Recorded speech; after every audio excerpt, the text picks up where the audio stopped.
Hello అండి, అందరికీ నమస్తే. చూసారా బుద్ధుడిది పాట్ ఎంత బాగుందో. అయితే ఈరోజు నేను ఈ పాట్లో దీన్ని పెడుతున్నాను. ఇది వర్మి కంపోస్ట్. ఇట్లా మట్టి తీసుకొని వర్మి కంపోస్ట్ ఇందులో చక్కగా ఇట్లా కలిపేసుకుంటున్నాను. ఈ మట్టిలో ఉన్నటువంటి రాళ్ళన్నీ కూడా తీసేసానండి. చక్కగా రీపాటింగ్ చేస్తున్నాను.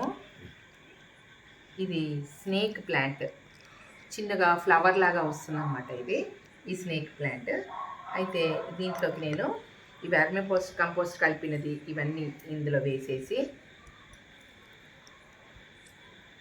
మట్టి మెత్తటి మట్టి అండి, ఇందులో ఉన్న రాళ్ళు మొత్తం కూడా ఇట్లా ఏరేసా నేను.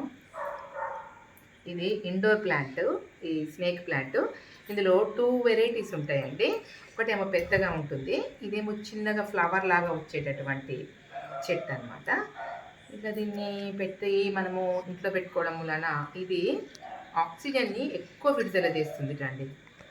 ఆక్సిజన్ని బాగా విడుదల చేస్తుంది ఇది. కాబట్టి ఇది ఇండోర్ ప్లాంట్గా పెట్టుకోవడం వలన మనకి చాలా లాభాలు ఉంటాయి. తర్వాత ఇట్లా బుద్ధుడిది నేను సిద్దిపేట దగ్గర నర్సరీలో తెచ్చుకున్నాను అనమాట. దీనికి ఇది సరిపోయింది.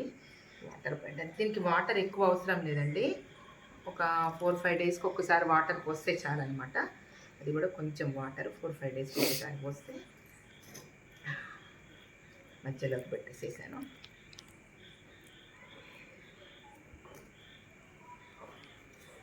చూడండి ఎంత బాగుంది కదా.